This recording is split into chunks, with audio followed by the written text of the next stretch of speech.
ये मंत्र इसके लिए है कि यदि कोई भी व्यक्ति धन चाहता है, इसको समझना पड़ेगा बेसिक से। कर्म ज़्यादा इम्पोर्टेंट है या कर्म के कारण जो भाग्य बना वो इम्पोर्टेंट है या एस्ट्रोलॉजी को ज़्यादा महत्वता देनी है? भगवान जब एक पलक झपकते हैं तो सतयुग, द्वापर और त्रेता बदल जाते हैं और आप लग्जरी भोग नहीं पाएंगे जो भोगना चाहिए। अब ये दूर कैसे होगा जी, आपके पॉडकास्ट पर पहली बार ये मंत्र मैं दे रहा हूँ। तो जो जुड़वा बच्चे होते हैं उनका समय जो जन्म का होता है मोरलेस सेम होता है।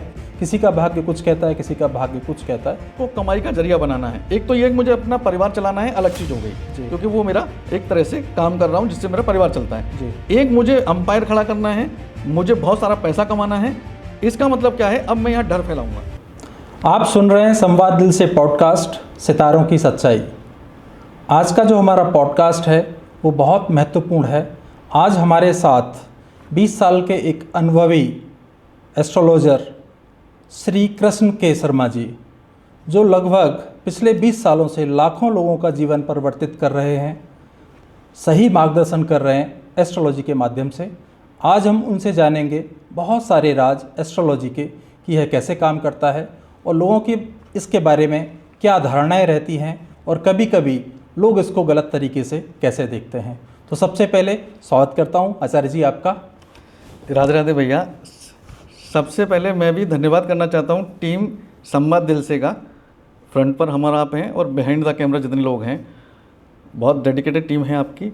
और ये जो चैनल आपका काम कर रहा है, ख़ास तौर पर धर्म को लेकर या सामाजिक चीज़ों को लेकर, चाहे वो कुरीतियाँ हैं या किसी चीज़ को लेकर जो सामने लेके आता है, उसका समाज पर ख़ास तौर पर बहुत अच्छा इफेक्ट जा रहा है और लोग पॉजिटिव तरीके से इसको ले रहे हैं। और आज मैं संवाद दिल से के चैनल पे आकर बैठा हूँ, ये सौभाग्य की बात है। धन्यवाद। तो इससे पहले कि हम आगे बढ़ें, मैं जानना चाहूँगा कि दर्शक आपके बारे में जानें कि आपकी यात्रा इस मार्ग पर कैसे आगे बढ़ी और कैसे आपने सोचा कि लोगों के जीवन में परिवर्तन लाए जाए। मेरा नाम पूरा कृष्णा कुमार शर्मा है और न्यूरोलॉजी के अनुसार उस नाम को कृष्णा के शर्मा किया गया। मेरा जो बेस है वो अलीगढ़ से है। मेरी पढ़ाई अलीगढ़ यूनिवर्सिटी और इसके अलावा राजस्थान यूनिवर्सिटी से हुई। वहीं से मेरी आध्यात्मिक जो जर्नी है वहाँ से रेगुलर बेसिस पे शुरू हुई। 12th क्लास से पामिस्ट्री पढ़ना, ज्योतिष पढ़ना, क्योंकि उस समय किताबों का ही एक जरिया था, सोशल मीडिया नहीं था जी। उसके बाद जब मुझे लगा कि दुनिया में बहुत सारे दुख हैं लोगों के साथ जी, और हम कैसे उनकी हेल्प कर सकते हैं, तो सबसे बढ़िया माध्यम मुझे लगा कि किसी के बारे में यदि आप सटीक भविष्यवाणी करें। भविष्यवाणी का मतलब है कि उसका समय अभी का क्या चल रहा है और यदि वो ये परिवर्तन कर कर अपने समय को खराब को अच्छे में परिवर्तित कर सकता है, तो ज्योतिष से बढ़िया कोई भी माध्यम ऐसा नहीं दिखा मुझे। और उसके बाद फिर मैं लगभग 20 वर्ष पहले प्रोफेशनल तरीके से इसमें आया और लगभग 20 वर्षों में मैं हजारों लोगों के साथ बैठा।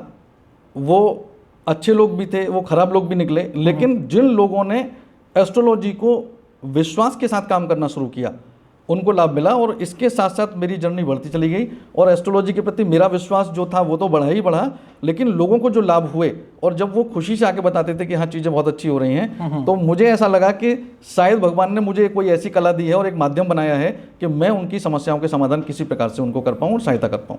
तो इससे पहले कि हम और आगे बढ़ें, एक बहुत ही बेसिक सा सवाल कि ज्योतिष आखिर है क्या? ये कोई विज्ञान है, कला है या कोई आध्यात्मिक ज्ञान है? ठीक है, इस प्रश्न को बहुत बेसिक से आपने पूछा है, यानी कि जीरो से स्टार्ट कर रहे हैं हम लोग। हाँ। कारण इसका कि लोगों को समझ में आए ज्योतिष एग्जैक्टली है क्या, अंधाधुंध ना भागे पीछे। जी। जो गर्गाचार्य हैं, जनेता हैं इसके, उनसे बड़ा ज्योतिषाचार्य कोई नहीं था। उन्हीं की लेगेसी को हम आगे बढ़ा रहे हैं, उनके बताए हुए मार्गों पे हम चल रहे हैं। आप इसको ऐसे मानिए कि जैसे दूरबीन का आविष्कार जब हुआ उससे लाखों वर्ष पहले ये बताया जा चुका था कि ये ग्रह यहाँ पर स्थित है जी। उससे पहले ये बताया जा चुका था कि इस जगह पर यदि मंगल बैठा होगा, यानी इन राशियों में या इन जगह पर मंगल बैठा होगा तो व्यक्ति मंगली होगा जी।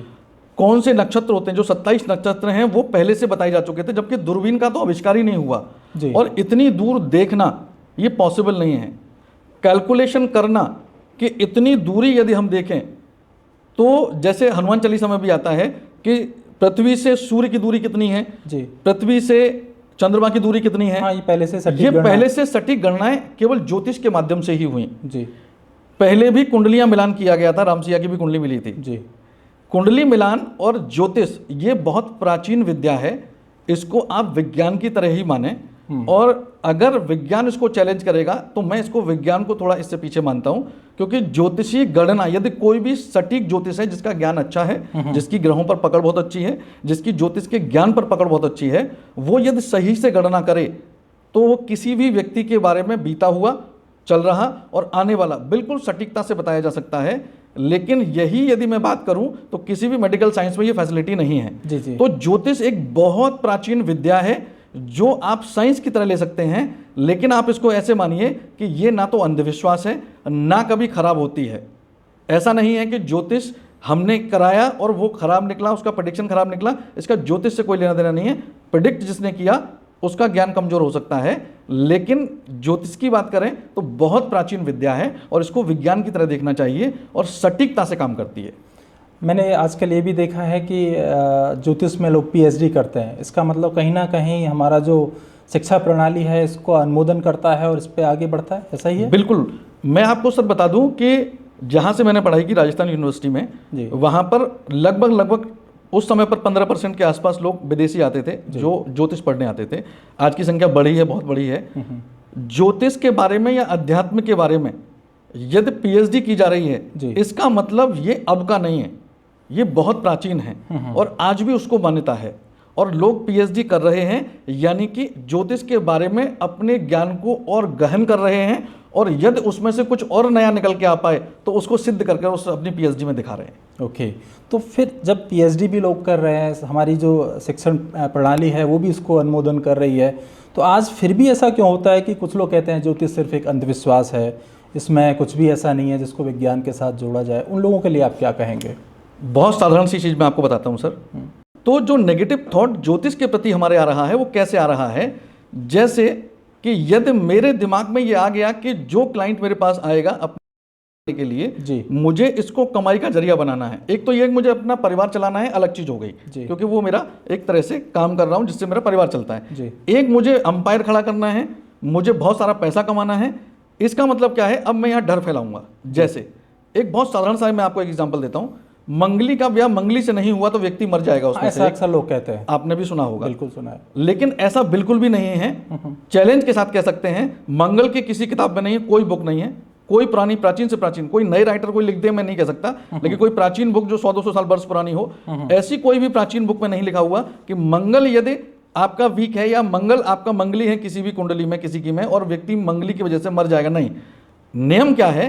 लगन मंगली यदि व्यक्ति है तो उसका विवाह मंगली से ही होना चाहिए, ये नियम है, क्योंकि उसकी 7th दृष्टि होती है।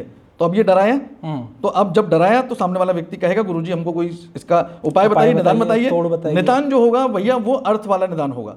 दूसरा, कोई बच्चा अपनी माता पिता के साथ आया और माता पिता उसकी कुंडली दिखाना चाहते हैं, वो बच्चा छोटा हो सकता है, बड़ा भी हो सकता है, और उसको एक नई चीज बताएगी जिसको बोलते हैं काल सर्प दोष।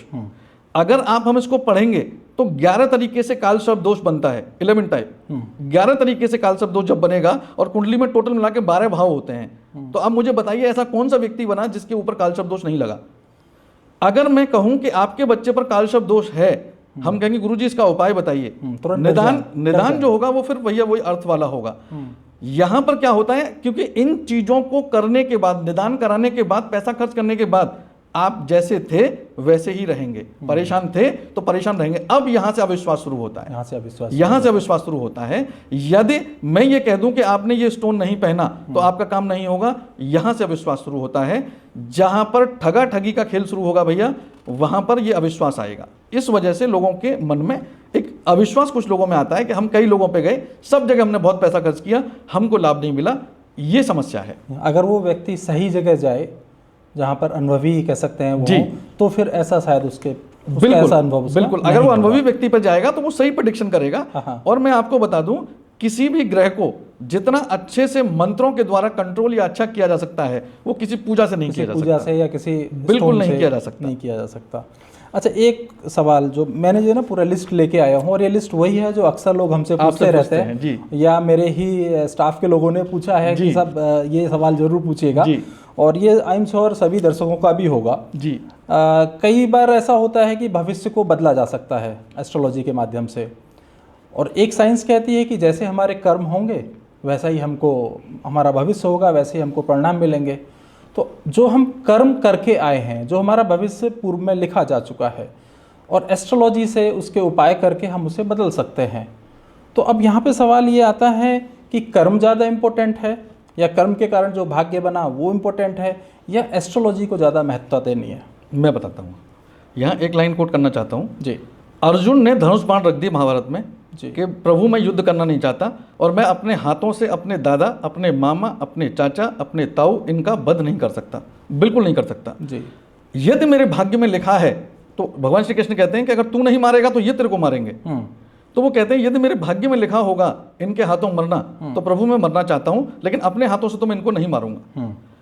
तो उन्होंने ये कहा कि क्या तुम भाग्य को मान रहे हो कि भाग्य में जो लिखा है? बोले कि भाग्य में जो लिखा है वो तो मिलेगा। भगवान श्री कृष्ण केवल एक लाइन में उनको ये समझाते हैं, यदि आपके कर्म सत्कर्म हो जाते हैं, एक तो होता है भैया कर्म, एक होता है सत्कर्म। सत्कर्म मतलब आप जो कर रहे हैं वो समाज के लिए भी अच्छा है, आपके परिवार के लिए भी अच्छा है, और आप जानबूझकर कोई भी गलत कार्य में लिप्त नहीं हो पा रहे हैं, उसको सत्कर्म कहते हैं। यदि तुम सत्कर्म करने लगते हो तो अपने उन सत्कर्मों के द्वारा अपने भाग्य रेखा को बदल सकते हैं। यानी कि वो ये कह रहे हैं कि यदि तू मेरी शरण में आके और सत्कर्म यानी सत्य का साथ देकर युद्ध कर रहा है तो तेरे सत्कर्म में काउंट होगा और तेरा भाग्य बदला जा सकता है। तो यहाँ पर यदि इनके तुम्हारे भाग्य में लिखा होगा इनके हाथों मरना और तुम सत्कर्म पे जाओगे तो तुम्हारी विजय निश्चित है। इसका मतलब क्या हुआ? भाग्य जो है, कोई भी व्यक्ति हाथ पे हाथ रख के बैठे और केवल करे कि जो मेरा है वो तो मैं कर रहा हूं, लेकिन मैं सत्कर्म की तरफ नहीं जाऊंगा, बुरा मिलेगा तो बुरा करूंगा, अच्छा मिलेगा तो अच्छा मिलेगा, मेरा अपना कोई डिसीजन नहीं है जी। तो आपका भाग्य वैसे ही काम करेगा जैसा आया है। दूसरा एक और चीज मैं यहां बता दूं जो लोग भूल जाते हैं, प्रारब्ध का बहुत बड़ा रोल होता है आपके भाग्य को बदलना। प्रारब्ध यदि आपके बहुत अच्छे हैं और यदि इस समय पर आपने बहुत बुरे कर्म किए हैं तो आपको प्रारब्ध वो आपके कट जाएंगे जो अच्छे हैं और आपको यहाँ पर बुरा भोगना पड़ेगा। यदि प्रारब्ध आपके खराब हैं और इस जन्म में आप आकर बहुत अच्छे सत्कर्म कर रहे हैं, धर्म कर रहे हैं, नाम जप कर रहे हैं, तो वो प्रारब्ध आपके कट सकते हैं। तो प्रारब्धों का भी प्रभाव हमारे जीवन पर आता है, भाग्य पर आता है। कर्म को सत्कर्म में बदलना भाग्य बदलने के बराबर होता है और बहुत लोगों ने ऐसा करके दिखाया है भैया। तो इसमें एस्ट्रोलॉजी का क्या योगदान है? एस्ट्रोलॉजी का योगदान ये होता है कि जब आप सत्कर्म कर रहे हैं और या कोई भी अच्छा कार्य कर रहे हैं और उसमें बाधाएं यदि आ रही हैं तो हमको एस्ट्रोलॉजी के थ्रू ये ज्ञान मिलता है कि कौन कौन से प्लैनेट ऐसे हैं जो मेरी जीवन में बाधाएं डाल रहे हैं सत्कर्म करने के लिए। तो एस्ट्रोलॉजी की सहायता से उन बाधाओं को हटाकर हम अपने सत्कर्मों की स्पीड को अच्छा कर सकते हैं। ओके, एस्ट्रोलॉजी से हम जान सकते हैं कि कौन से कर्म हमको करने चाहिए जो हमारे लिए सत्कर्म में बदल सकता है, बिल्कुल जाएंगे। बहुत बहुत सुंदर आपने जवाब दिया।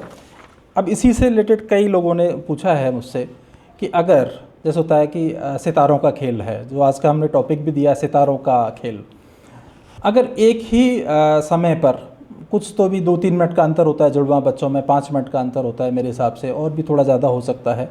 तो जो जुड़वा बच्चे होते हैं उनका समय जो जन्म का होता है मोरलेस सेम होता है, फिर भी देखते हैं हम कि उनका जो जन्म होता है मतलब उनकी जो लाइफ जाती है अलग अलग दिशा में जाती है। किसी का भाग्य कुछ कहता है, किसी का भाग्य कुछ कहता है। तो इस पर आप क्या कहेंगे? बहुत छोटा सा कोड मैं 2-3 बताता हूँ आपको जी। जब शिशु माता के गर्भ में होता है और वो 8वें महीने से 9वें महीने की तरफ बढ़ता है, उसको पूरी तरीके से ज्ञान होता है कि मैं कहाँ जाने वाला हूँ, यानी कि उसका दिमाग पूरा काम कर रहा होता है उस समय पे। ठीक है। और वो जिस जगह पे होता है वो बहुत गंदी जगह है, पूरे विश्व में, पूरे ब्रह्मांड में उससे गंदी जगह कोई नहीं है जहाँ पर शिशु रहता है जी। और वो प्रभु से केवल एक ही प्रार्थना करता है कि प्रभु आप मुझे यहाँ इस गंदगी से बस निकाल लो, मैं केवल आपकी शरण में चाहता हूँ और आप ही की सेवा करूँगा, बस मुझे यहाँ से निकालो आप। जैसे ही उसका जन्म होता है, जन्म होते ही माया बाहर खड़ी होती है। माया क्या है? मामा, चाचा, बुआ, मौसी, दादी, ये बाहर खड़ी हुई है तैयार।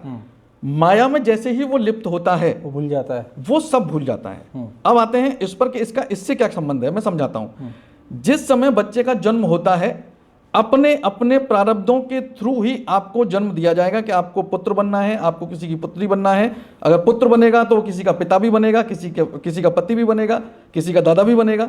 ऐसे ही पुत्री अगर जन्म लेती है तो प्रारब्धों के अनुसार ही आपका जन्म होता है। और उन प्रारब्धों के अनुसार जब आपका जन्म हुआ और सेम टाइम पे जन्म हुआ तो उनमें से 2 व्यक्ति ऐसे हो सकते हैं कि जिनको लड़का ही बनना था यानी पुत्र ही बनना था, लेकिन उनके पूर्व जन्म के प्रारब्ध अलग अलग थे। किसी को इस जन्म में भुगतने का नियम मिला था, किसी को अगले जन्म में भुगतने का, भैया 2 जन्म बाद भुगतने का समय मिला था। उसमें उनके प्लस इस जन्म में जो वो कर्म करेंगे उसके अनुसार, तो जैसे जैसे उनकी जर्नी शुरू होती है, युवावस्था तक पहुंचते हैं तो प्रारब्ध काम करता है। और जब युवावस्था में पहुंच जाते हैं, जब वो समझदार हो जाते हैं, तो अपने कर्म शामिल उनके हो जाते हैं। उसके अनुसार उन दोनों का जीवन सेम नहीं होगा किसी भी कीमत पर। क्यों? क्योंकि इसमें एक और चीज मैं समझा देता हूं। प्रारब्ध कैसे, लोग कहेंगे प्रारब्ध प्रारब्ध बार बार सर कर रहे हैं, इसका मतलब क्या समझा देता हूं। भीष्म पितामह जब शैया पर लेटे हैं, तो वो जब भगवान श्री कृष्ण अंतिम दिन उनसे मिलने जाते हैं अर्जुन और पांडवों को लेकर, तो भगवान श्री कृष्ण से पूछते हैं कि वासुदेव, आप तो रचयिता हो, आपके बिना तो पत्ता नहीं हिलता, और मुझे आपने ये शक्ति दी है कि मैं 100 जन्म पीछे देखाऊं। मैंने तो इन पिछले 100 जन्मों में कोई ऐसा कार्य नहीं किया कि आपने मुझे इतनी, जो दंड मुझे मिला है, मेरी एक एक नस में आपने बाण डाला गया है। आप सोचो, शकुनी इतना क्रूर था, शकुनी इतना कुटिल था बुद्धि से, उसके बाद भी 2 गदा मारी उसको मार दिया गया, कोई एक तीर से मर गया, कोई जंगा टूटने से मर गया, कोई धड़ से अलग होने से मर गया। लेकिन आपने मुझे इतना कष्ट क्यों दिया? क्योंकि मैं तो 100 जन्मों में देख के आया हूं, मैंने तो ऐसा कोई पाप नहीं किया। तो भगवान श्री कृष्ण यहाँ यही कहते हैं कि पितामह, आपने केवल 100 जन्म देखे हैं। जन्म क्या 100 ही होते हैं? इससे पीछे जाइए। जैसे ही 101 जन्म में जाते हैं या शक्ति मिलती है उनको जाने की, तो वो देखते हैं कि वो एक राजा थे, और जब रास्ते से निकल रहे हैं तो एक सांप जो है वो रोड से जा रहा है, रास्ते से निकल रहा है, और सांप घोड़ों को देख के बिदकता है और घोड़े सांप को देख के बिदक जाते हैं। तो उन्होंने कहा कि सांप भी मरेगा और घोड़ों को भी नुकसान होगा। उन्होंने बाण लिया और उस बाण से उसको जंगल में फेंक दिया, जिससे कि वो सुरक्षित रहे। लेकिन उनको नहीं पता था, वो एक बबूल के पेड़ पे जाके गिरा और उसके पूरे शरीर में छेद हो गए। 100 जन्मों के बाद का प्रारब्ध भीष्म पितामह को झेलना पड़ा। तो यही जो बच्चे जुड़वा जन्म ले रहे हैं, वो अलग अलग अगर व्यवहार करते हैं, उनका जीवन अलग अलग चलता है, एक अच्छा एक बुरा, या दोनों अच्छे एक बहुत अच्छा। तो इस प्रकार से प्रारब्धों का बहुत बड़ा रोल है हमारे जीवन में। एस्ट्रोलॉजी के अलावा प्रारब्ध का भी बहुत ज़्यादा योगदान रहता है। बिल्कुल। और उसको हम कह सकते हैं, उनका जो भी रिजल्ट आ रहा है उसको हम एस्ट्रोलॉजी के माध्यम से ठीक कर सकते हैं अगर किसी की लाइफ में समस्याएं बिल्कुल आ रही हैं। बिल्कुल। तो एक चीज़ और है, मैं कुछ लोगों को देखता हूं कि बहुत सारे और कभी कभी बहुत परेशान रहते हैं कि ये रत्न पहना, ये अंगूठी मैंने पहनी, 1 लाख रुपए खर्चा भी किया और मुझे कोई फ़ायदा नहीं हुआ। और कुछ लोग कहते हैं कि हमें फ़ायदा हुआ। इसके पीछे की क्या साइंस है, क्या कहानी है? इसको थोड़ा गहनता से बता देता हूं मैं, लोगों को शायद नहीं पता होगा, बहुत लोग तो पहली बार सुनेंगे इस चीज़ को। जी। रत्न शास्त्र होता है, जब एस्ट्रोलॉजी कोई भी पढ़ता है पूरी, तो उसमें एक सब्जेक्ट होता है रत्न शास्त्र कहते हैं उसको, स्टोन एस्ट्रोलॉजी। जी।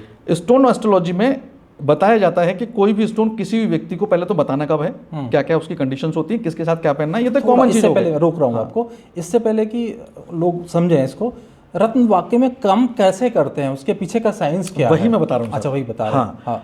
तो एक गर्भ होता है जिसको कंसीविंग पावर कहते हैं। ओके। सबसे पहले ये पढ़ाया जाता है बेसिक में कि किस रत्न के साथ क्या नहीं पहनना, ये बेसिक है।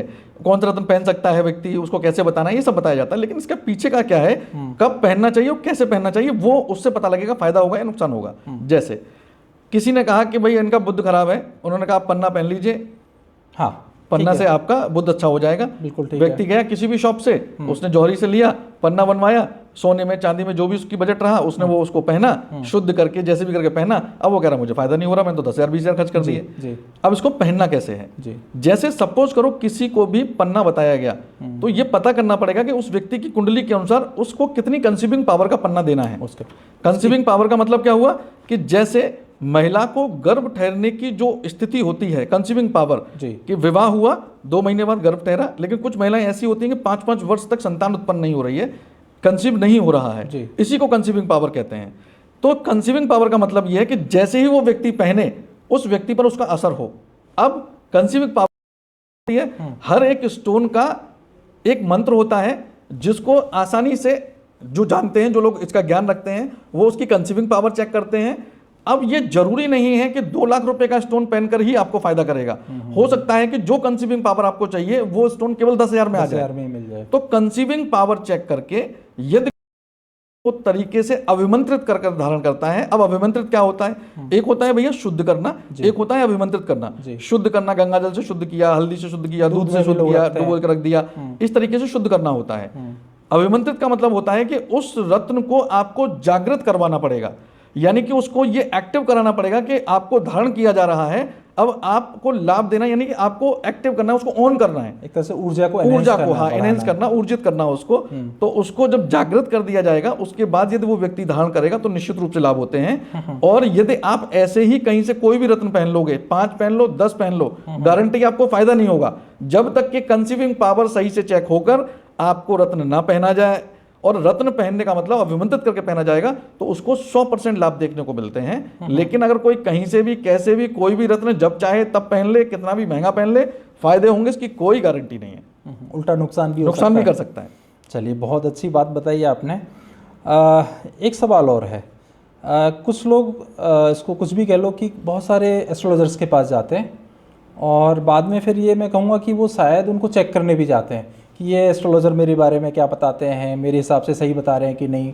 दूसरी जगह भी जाते हैं, फिर तीसरी जगह जाते हैं, फिर बाद में आके फिर खुद ही फिर वो एक रिजल्ट देते हैं, रिपोर्ट देते हैं कि उन्होंने ये कहा था, उन्होंने ये कहा था, उन्होंने ये कहा था, सब बेकार है, या एक गलत राय फिर लोगों को बताते रहते हैं। इसके पीछे क्या कारण है? इसके पीछे कारण जो है सर, वो कारण है ज्ञान का। जी, जैसे आप भी देख रहे हैं, हम भी देख रहे हैं, और जितने लोग हमको देखेंगे वो भी देख रहे होंगे। जी, लॉकडाउन के बाद जितने एस्ट्रोलॉजर पैदा हुए हैं, मैं समझता हूं भविष्य में कभी नहीं हुए।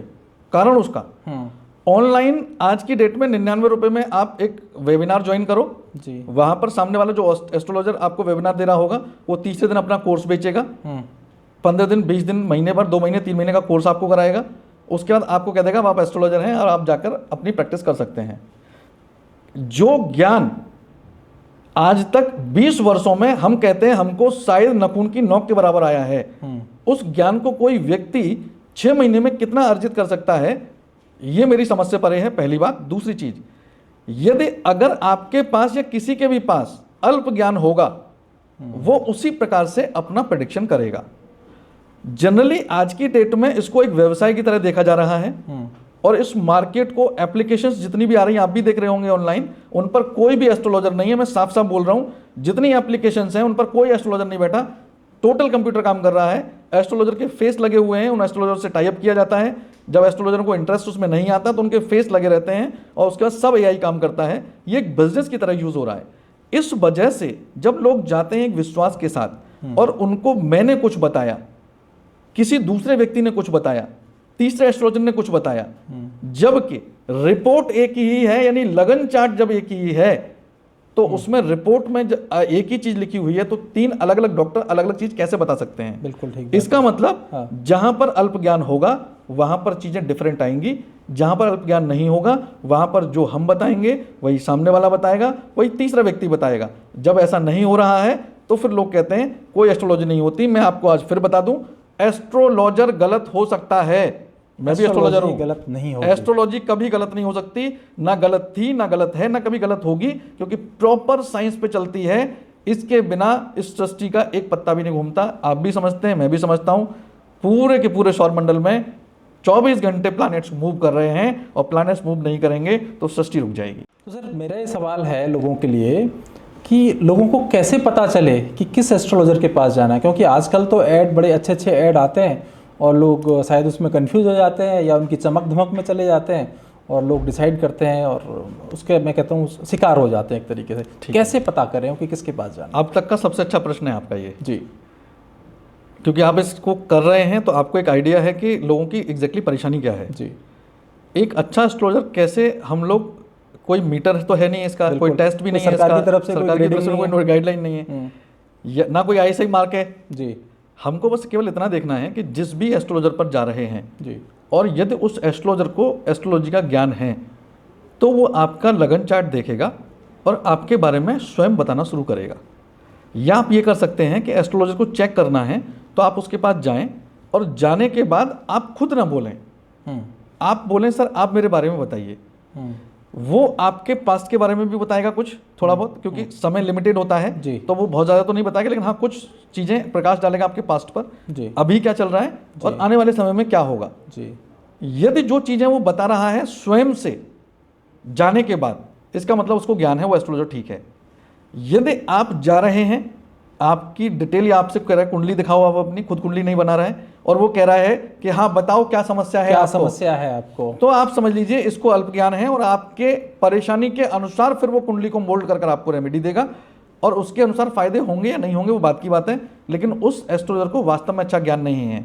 जो एस्ट्रोलॉजर खुद पहले ये बोले आप चुप रहेंगे, पहले मैं बोलूँगा, फिर आप बताइए आपको क्या समस्या है, इसका मतलब उसको ज्ञान है और वो पहले आपकी कुंडली को स्टडी कर चुका है। तो दर्शकों, मेरे हिसाब से आपको कहते हैं ना, लाखों वाली बात समझ में आई होगी।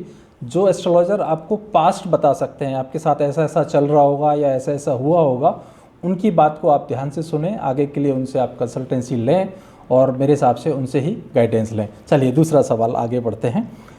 जब मैं देखता हूँ एस्ट्रोलॉजी में 9 ग्रहों की बात होती है, ये ग्रह वीक चल रहा है या ये ग्रह इस घर में बैठा हुआ है, इस तरीके से चल रहा है, तो जब व्यक्ति के जीवन में ग्रहों का ही खेल है, तो यहाँ पर ईश्वर का हमारे जीवन में क्या स्थान है? मतलब एक होता है कि मैं अच्छा आदमी हूँ, लेकिन मेरे ग्रह पूर्वाग्रह खराब हैं और मैं ईश्वर की भक्ति कर रहा हूँ, बट फिर भी मैं कष्ट में हूँ। ऐसा अक्सर लोगों को देखता हूँ मैं, और लोगों की राय भी ये होती है कि भगवान जो है ना अच्छे लोगों के साथ खराब करता है।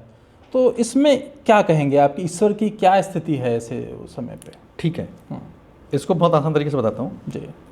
भगवान जब एक पलक झपकते हैं तो सतयुग, द्वापर और त्रेता बदल जाते हैं एक पलक झपकने पे। इसका मतलब यह है कि भगवान को ये इतना समय नहीं है कि वो ये देख पाएँ कि मैं क्या कर रहा हूँ और आप क्या कर रहे हैं।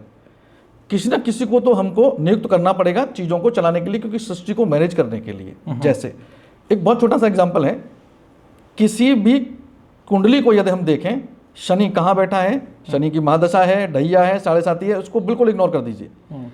शनि जरूर उसकी कुंडली में कहीं ना कहीं एक जगह बैठा होगा, बिल्कुल बैठा होगा 9 ग्रहों में से। यदि कोई व्यक्ति कोई भी कर्म करता है, अच्छे करे बुरे करे, उसका फल देने का अधिकार केवल शनिदेव को दिया गया, इसीलिए उनका नाम कर्मफलदाता है। कर्मफलदाता उन्हीं को कहा जाता है। किसी भी व्यक्ति को मान पद प्रतिष्ठा चाहिए, किसी भी व्यक्ति को उच्चस्त पद चाहिए, किसी भी व्यक्ति को राजाओं जैसी चीजें चाहिए, सूर्य के बिना वो अच्छा नहीं हो सकता। किसी भी व्यक्ति को इंटरनल स्ट्रेंथ बहुत अच्छी चाहिए, किसी भी व्यक्ति को शारीरिक पावर चाहिए, किसी भी व्यक्ति को सेना में जाना है, मंगल के बिना नहीं जा सकता। किसी भी व्यक्ति को वाक्पटुता में निपुण होना चाहिए, जैसे आप जी, बुद्ध अच्छा होना चाहिए। किसी भी व्यक्ति को अपने ज्ञान को दूसरे को देना आना चाहिए। किसी भी व्यक्ति को भरोसे में ले सके आसानी से, नहीं कि किसी व्यक्ति को इन्फ्लुएंस कर सके और उस पर भरोसा भी करे, बिना गुरु के नहीं हो सकता। रातों रात राजा यदि बनना है तो सबसे खराब ग्रह जिसको मानते हैं लोग, राहु। अध्यात्म की तरफ जाना चाहिए, जैसे कि मैं, केतु। ऐसे ही जीवन में जितने कार्य हैं, इन कार्यों को अलग अलग ग्रहों को एक कार्य क्षेत्र दिया गया और आपके प्रारब्धों के अनुसार उन ग्रहों को उस समय पर जन्म देकर आपकी कुंडली में बिठाया गया। बिल्कुल ठीक है। और उसके अनुसार आपका जीवन चलेगा। जी। अब जी, यदि हमारा कोई ग्रह कमजोर पड़ जाता है या हमारा ग्रह उस समय पर महादशा या किसी भी वजह से, अंतरदशा की वजह से या दृष्टि पड़ने की वजह से वो काम नहीं कर रहा जिसका मुझे काम लेना था जी, तो उस समय पर हम उस ग्रह को अच्छा करें तो हमारा लाभ मिलता है। अब आती है यहाँ पर भगवान का क्या रोल है। भगवान का ये रोल है इस सृष्टि को चलाने के लिए, क्योंकि हम उनका अंश हैं। जी, भगवान का हम अंश हैं, तो सृष्टि चलाने के लिए हमको अलग अलग योनियों में उनको भेजना है। अब जी, जब हम मनुष्य योनि में, सपोज करो मैं यहाँ आया हूँ, तो मेरे दिमाग में है कि मेरे पास ये वाला मोबाइल मेरा है, ये वाली गाड़ी मेरी है, ये घर मेरा है। जबकि भगवान का नियम क्या था, आपको ये चीजें मिलेंगी, आपको भोगते हुए आगे बढ़ना है और वापस फिर मेरे श्री चरणों में आना है। यदि आप इसमें पास हो गए तो नेक्स्ट जन्म में आप नहीं जाएंगे जी। लेकिन हम ऐसा नहीं करते। यहाँ पर भगवान का आदेश के द्वारा ही ब्रह्मा जी हमको भेजते हैं और यहाँ पर जब हम आकर अपने कर्मों के अनुसार दूसरी योनि के लिए तैयारी कर लेते हैं जाकर, तो फिर हमको दूसरी योनि में मजबूरी में आना पड़ता है। जैसे इसका एक और एग्जांपल देता हूँ। जैसे आपने सुना होगा सर कि आज पूर्णमासी थी और किसी का देहांत हुआ, तो आपस में लोग बात करते हैं बड़ा बढ़िया दिन था, पूर्णमासी के दिन गए, गोलोक को चले गए, भैया मुक्ति मिल गई। नहीं मिली। किसी का देहांत हुआ, स्वर्गवासी हुए, एकादशी का दिन था, बहुत बढ़िया दिन था साहब, इतनी बढ़िया एकादशी पड़ी, बड़ी एकादशी थी, स्वर्ग मिल गया, नहीं मिला। आपके कर्म ये डिसाइड करेंगे कि आप कब प्रभु चरणों में जाएंगे। एस्ट्रोलॉजी में पूछें किसी की भी कुंडली के बारे में भाव पर यदि केतु है, वो पाप पुण्य से मुक्त होकर श्री चरणों में जाता है। ये नियम है, ये एस्ट्रोलॉजी कहती है। यहां पर एस्ट्रोलॉजी का काम है। ये मैं बता सकता हूं कि एस्ट्रोलॉजी कितनी प्राचीन है कि कोई व्यक्ति ये नहीं बता सकता कि स्वर्ग जाएंगे कि नरक जाएंगे, लेकिन एस्ट्रोलॉजी ये बता सकती है कि आप अब श्री चरणों में जाएंगे। हमको यदि प्रभु से जुड़े रहना, यानी कि जिसने हमको जीवन दिया, जैसे सपोज करो कि मुझे जीवन दिया और प्रभु मुझे जीवन देते समय मेरे 2 हाथ ही ना देते, मेरी एक आंख ही ना देते, मुझे बोलने में असहज कर देते, मेरा एक पैर ना देते, मेरे को एक ऐसे घर में जन्म लेते जहां खाने को कुछ नहीं होता। ये बड़ी कृपा है ठाकुर जी की हमारे ऊपर कि हमको इस जन्म में भेजा जो मनुष्य योनि है, उसमें भी इतने अच्छे कुल में भेजा, और उसके बाद हमको सत्कर्म करने के लिए भी दिशाएं दिखा रहे हैं। ये भगवान का रोल है। तो इसको हम ये माने कि ईश्वर की कृपा तो हमेशा है ही, हमारे ऊपर है, बस ये है कि हमको समझना है। जैसे माता पिता की कृपा हमारे ऊपर हमेशा होती है, हम अच्छे हैं या बुरे हैं, ऐसे ही ठाकुर जी की कृपा हमारे ऊपर हमेशा होती है। शायद उसी की कृपा से हम बढ़िया से चल रहे हैं, नहीं तो ग्रह तो हो सकता है कि और खराब कर सकते थे। बहुत बढ़िया। एक सवाल है जो आज के युग के लिए है, यूथ के लिए है, और हर किसी को समझना है कि आजकल मैंने देखा है कि ऑनलाइन बहुत सारे ऐप हैं, जो आपने भी अभी थोड़ा सा बोला कि ऐप पर आप अपनी जन्म तिथि और ये सब डाल दीजिए और वहाँ से AI के माध्यम से आपके बारे में बहुत कुछ पता चल जाता है, और लोगों को ऐसा लगता है ये तो फ्री ऑफ कॉस्ट हो रहा है। तो ये किस दिशा में लेकर जाएगा एस्ट्रोलॉजी को, लोगों के भविष्य को और इस विज्ञान को? जितने भी एप्लीकेशन ऐप चल रहे हैं, जितने भी, ये सब एस्ट्रोलॉजी को गर्त में ले जाने का काम कर रहे हैं जी। कोई भी बढ़ाने का काम नहीं कर रहा है। गर्त में ले जाने का मतलब क्या है? आज मैं आपको एक छोटा सा एग्जांपल देता हूँ। मेरे पास जब कोई कुंडली दिखाने आता है जी, मैं किसी के हाथ की बनी हुई कुंडली, किसी कंप्यूटर की बनी हुई कुंडली या किसी एप्लीकेशन की बनी हुई कुंडली को मान्यता नहीं देता। जैसे हम किसी डॉक्टर पे जाएं, वो अपनी रिपोर्ट स्वयं कराता है जी, और उसके बाद उसके प्रेडिक्शन जो निकल के आते हैं रिपोर्ट के, उसके अनुसार उसकी दवाई देता है। ऐसे ही जब हमें कोई कुंडली देखनी होती है तो हम व्यक्ति की चारों चीज़ें मंगाते हैं, नाम, डेट ऑफ बर्थ, बर्थ का टाइम, बर्थ का प्लेस, और अपने हाथ से लगन चार्ट बनाते हैं, और उसके बाद हम जाकर उसको प्रेडिक्ट करते हैं। यहाँ पर एप्लीकेशन के थ्रू जो काम हो रहा है वो मेरे या आप जैसे लोगों के द्वारा ही बनाया गया कोई सॉफ्टवेयर है। जैसे आप एक अच्छे एस्ट्रोलॉजर हैं, आपने कहा भाई मुझे एक एप्लीकेशन चाहिए, आपने थर्ड पार्टी किसी कंपनी से टाई अप किया, आपने बताया भैया ये नियम होते हैं, यहाँ ऐसे ऐसे डालेंगे तो ये चीज़ें निकल के आएंगी, 27 नक्षत्र, वो सब कुछ आपने उनको दे दिया। कुछ चीज़ें उन्होंने गूगल से उठा ली, कहीं से भी जो भी सोर्स है उनके उन्होंने उठाया और एक सॉफ्टवेयर बना के आपको तैयार कर दिया। ये केवल आपकी प्रेडिक्शन हुई ना सर, सबके लिए लागू कैसे हो सकती है? आप कौन सी पत्रा यूज करके उसको बना रहे हैं? कहना होता है कि ये तो नक्षत्रों की पोजीशन है, हाँ। अब गणना करना हमारा काम है। हाँ, अब मैं आपको इस पे आगे लेके चलता हूँ। जितने भी एप्लीकेशन या ये ऐप चल रहे हैं जी, ये सब के सब आने वाले समय में आप देखिएगा कि जितनी तेजी से बढ़े हैं उतनी तेजी से ही नीचे जाएंगे, क्योंकि इनका भी एक बहुत बड़ा रोल है लोगों में अविश्वास लाने का। जैसे मैं आपको एक और बहुत छोटी सी चीज बता दूं, जितने ये एप्लीकेशन ऐप चल रहे हैं इन पर जितनी जनता मिलेगी आपको, वो जनता मैक्सिमम आपको 22 ईयर से नीचे की ही मिलेगी। नहीं 22 ईयर, एक चीज और मैंने देखी है, रोक रहा हूँ आपकी बात, कि रात में जब उनको कोई तकलीफ होती है 2 बजे, 1 बजे, तो वो डालते हैं और फिर उनको रात में रिप्लाई आता है 2 बजे। तो उसका आप सोच के देखिए कि क्या इतना आसान है? बिल्कुल आसान नहीं है। कोई एस्ट्रोलॉजर तो नहीं कर सकता, बिल्कुल। ये कोई एक कंपनी कर सकती है, ये कोई एक सॉफ्टवेयर कर सकता है, कोई व्यक्ति तो नहीं कर सकता। तो जितने एप्लीकेशन ऐप चल रहे हैं, ये जितनी चीज़ें ये चल रही हैं, ये एस्ट्रोलॉजी को पीछे ले जाने के लिए चल रही हैं। आगे ले जाने में इनका कोई रोल नहीं है। आगे वही लोग लेके जाएंगे जो अच्छे एस्ट्रोलॉजर हैं, जो आज अपनी जगह पर बैठ के काम करते हैं और 1-to-1 मीटिंग करते हैं। बहुत ज़्यादा हुआ तो फिजिकली या वीडियो कॉल लेकर वो बात करते हैं, जैसा वो बिल्कुल ठीक है, जैसा ज़रूरत है वैसा। लेकिन किसी एप्लीकेशन के थ्रू जाकर हम केवल और केवल कॉल पे बात कर रहे हैं, चैट कर रहे हैं, इतना पॉसिबल अगर होता, इतना आसान अगर होता, तो जितने लोग परेशान हैं वो फिर तो कोई परेशान नहीं रहता। आज के दिन में हजारों ऐप आए हुए हैं, कोई परेशान नहीं रहता, सारी परेशानी खत्म हो गई होती। लेकिन सही व्यक्ति के पास कोई नहीं पहुंच पा रहा है, इसीलिए ये एप्लीकेशंस कंपनियां जितनी भी हैं उनका फायदा उठा रही हैं। एक मैं लोगों के लिए सवाल है मेरा कि कुछ ऐसा कुछ बता दीजिए कि लोगों को सबसे ज़्यादा जो आजकल समस्या होती है वो पैसे को लेकर होती है, अर्थ को लेकर होती है। तो ऐसी क्या चीज़ें करें कि लोगों को फाइनेंशियल प्रॉब्लम, वैसे तो ऐसी कोई समस्या एक सॉल्यूशन नहीं हो सकता, बट फिर भी कुछ होता हो। एक मैं आपको यहाँ पर मंत्र दे के जा रहा हूँ जी।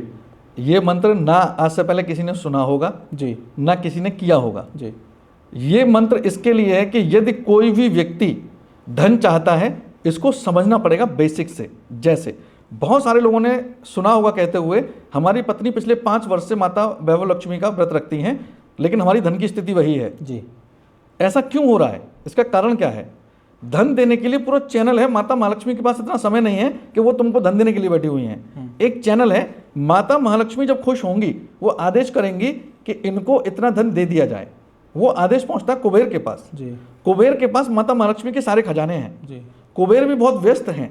तो कुबेर के पास जब आदेश पहुंचता है कि इतना खजाना दिया जाए, तो कुबेर जब आदेश सुनते हैं माता महालक्ष्मी का, वो आदेश जाता है शुक्राचार्य के पास, जो शुक्र है।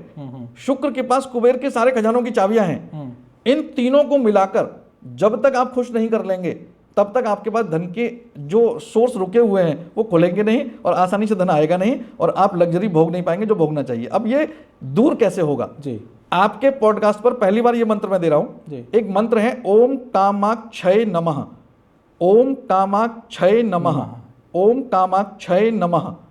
इसको हम जब आएगा ये तो उस पर लिखकर भी दे देंगे मंत्र को। जी। इस मंत्र को कोई भी व्यक्ति 6 मिनट एक स्थान पर, किसी भी स्थान पर, सुबह या शाम के समय, माता बहन या कोई भी पुरुष अपने घर के लिए उत्तर की दिशा की तरफ मुंह करके अगर करने लगे तो उसके जीवन में 3 से 4 महीने यानी 90 से 120 दिन में धन की दृष्टि से बदलाव आने शुरू करेंगे। और दूसरा, अगर जीवन भर करता रहेगा, धन की तो समस्या नहीं होगी, इसकी गारंटी है।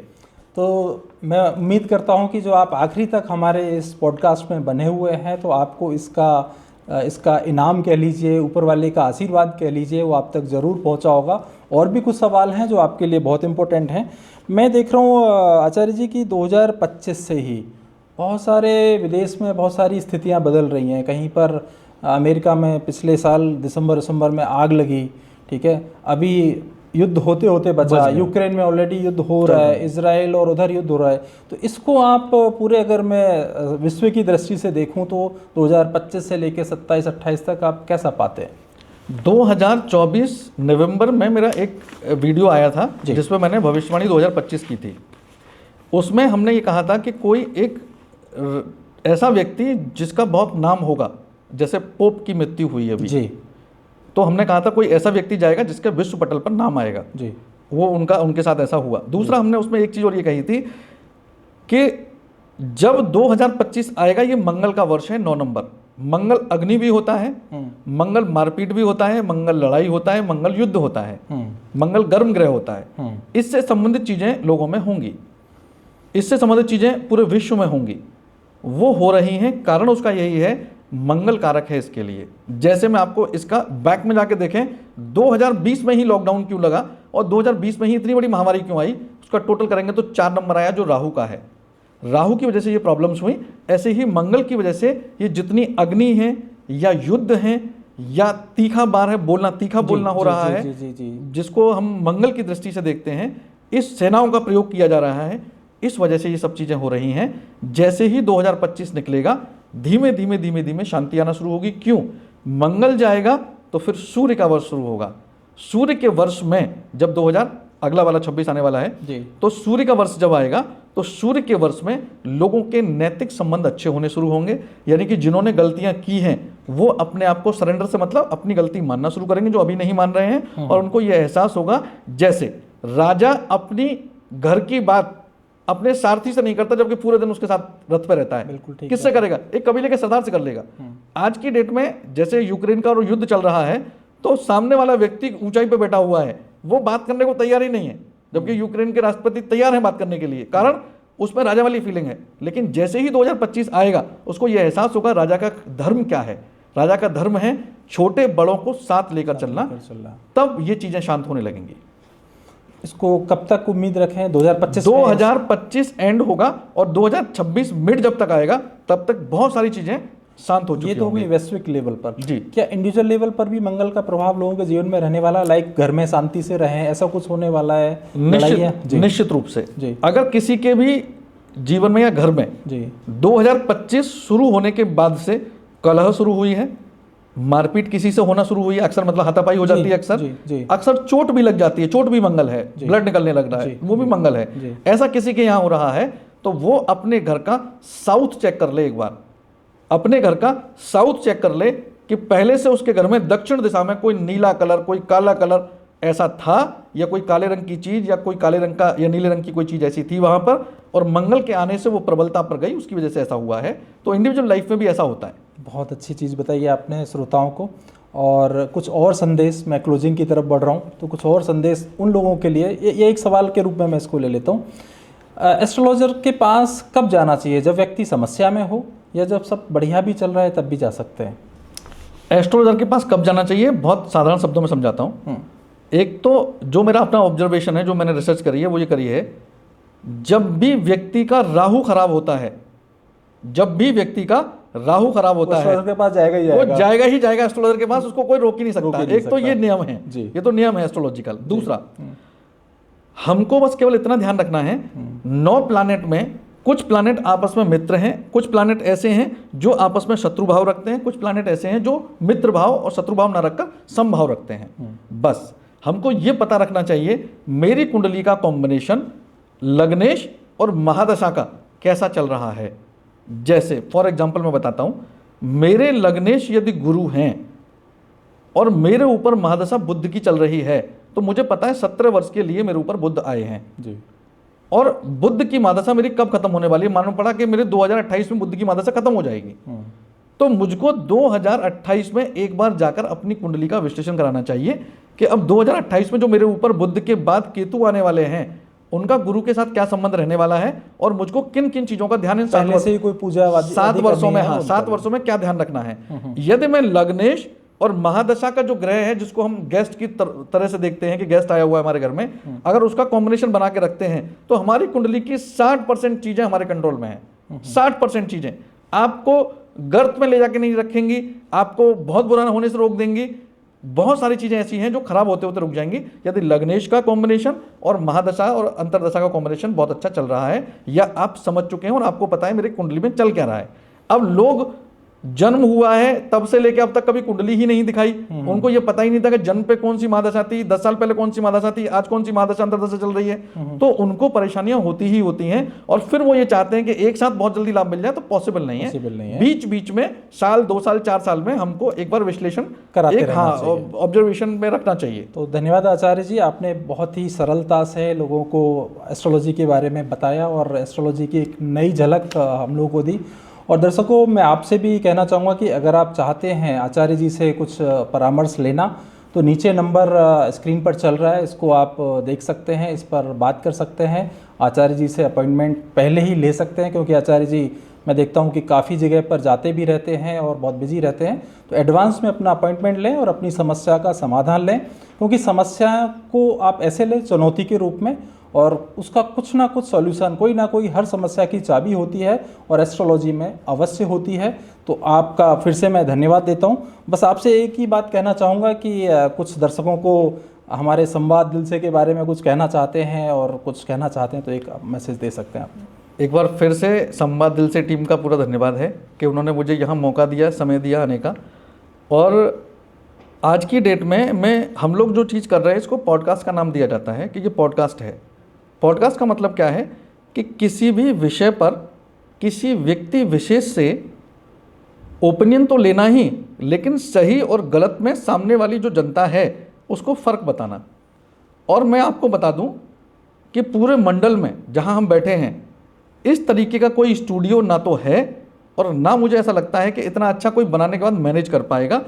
क्योंकि चीज़ों को मैनेज करने का मतलब क्या होता है कि आप किसी को अपने यहाँ एज ए गेस्ट अगर बुला रहे हैं, तो उसको ये फील होना चाहिए कि वो एज ए गेस्ट है। और उन्होंने मुझे ऐसा फील कराया है कि मैं एज ए गेस्ट उनके यहाँ आया, और जो चीज़ वास्तव में उनको मुझसे पूछनी चाहिए थी और जिस तरीके से पूछनी चाहिए थी, उन्होंने उससे बेहतर तरीके से मुझसे पूछी। बहुत सारे इनके पास ऐसे संवाद दिल से में ऐसे लोग हैं जो अलग अलग समय पर अलग अलग पॉडकास्ट करते हैं, और मेरा बड़ा सौभाग्य है कि सर के साथ मुझे करने को मिला, क्योंकि सर बहुत व्यस्त रहते हैं।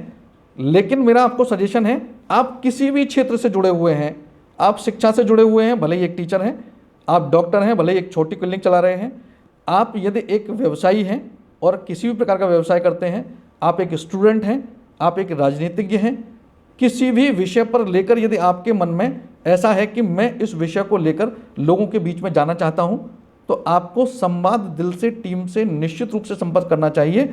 वो आपके अंदर छुपी हुई आपकी प्रतिभा और आपके ज्ञान को लोगों के सामने नए तरीके से जब पेश करेंगे तो शायद आपको भी विश्वास नहीं होगा कि शायद आप जो सोच रहे थे और जो करना चाह रहे थे वो इतनी आसानी से हो जाएगा। लास्ट में संवाद दिल से का बहुत बहुत धन्यवाद। फ्रंट कैमरा, बिहाइंड कैमरा दोनों टीम का इन्होंने इतना अच्छा यहाँ पर आज पॉडकास्ट किया है कि मेरे जीवन का सबसे अच्छा पॉडकास्ट के मामले में एक्सपीरियंस आज रहा।